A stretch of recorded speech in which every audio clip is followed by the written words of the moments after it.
Baik, kembali di Indonesia Business Forum. Mungkin saya terakhir, ini segmen terakhir saya mau tanya solusi yang akan diberikan oleh Bu Nining mungkin untuk pemerintah. Ada rekomendasi atau solusi yang mungkin bisa menguntungkan untuk para buruh seperti apa? Iya, memang yang menjadi terpenting Boleh pakai mikrofonnya? yang menjadi penting hari ini adalah bagaimana memberikan proteksi, perlindungan dan peningkatan kesejahteraan.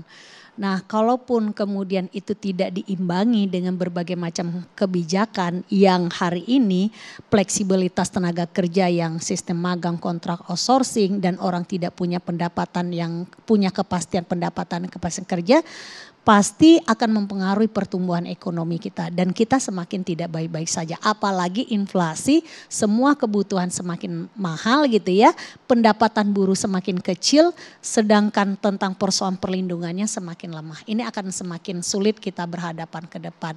Nah, kita memberikan masukan kepada pemerintah bagaimana juga memberikan perlindungan gitu ya, baik itu di tenaga kerjanya juga proteksi di dalam negeri kita itu menjadi, karena Indonesia ini pasar gitu ya, begitu besar tapi tidak bisa memenuhi konsumsinya. Kenapa? Karena memang selain mahal, pendapatan rakyatnya minim dan buruh rakyatnya banyak yang tidak mendapatkan kepastian kerja. Itu menjadi masalah besar.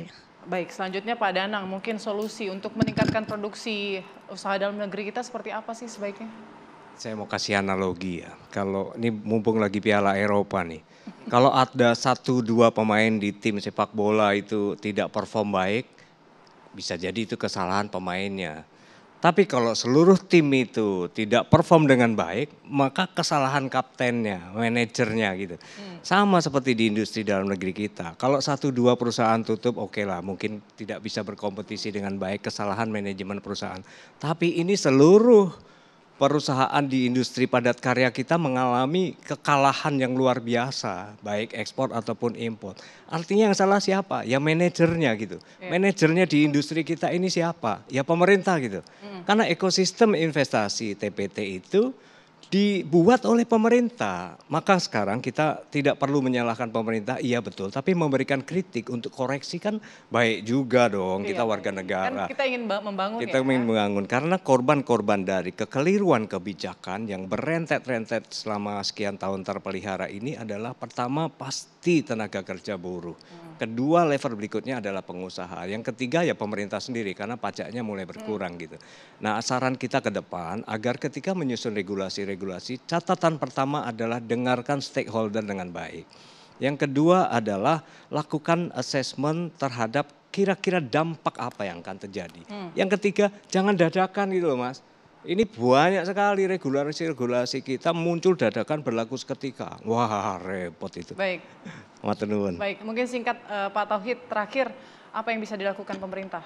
Ya, saya kira dengan situasi ini adalah di tengah situasi penurunan daya beli ya, bagaimana daya beli kita tetap stabil bahkan meningkat begitu ya.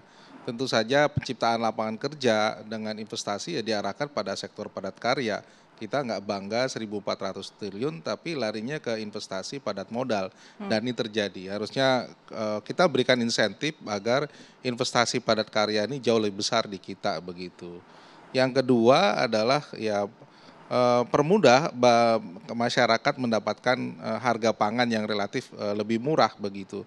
Karena ini yang karena daya beli tadi tergerus oleh inflasi yang tinggi dan disebabkan oleh pangan, ini yang kemudian membuat ya termasuk kelompok buruh itu tidak bisa meningkatkan daya beli mereka begitu ya. Dan terakhir menurut saya ini di tengah situasi katakanlah perekonomian global melemah, ya penguatan ekonomi domestik untuk pasar dalam negeri itu adalah yang utama. Tentu saja ini harus dibarengi dengan bagaimana kebijakan safeguarding, kemudian mengatur untuk katakanlah kebijakan untuk non tarif barir yang sifatnya teknis itu jauh lebih hati-hati dan lebih progresif. Kita di nasional hanya sekitar 200 kebijakan itu, negara China lebih dari 1.200 ya, bahkan 2.000 begitu.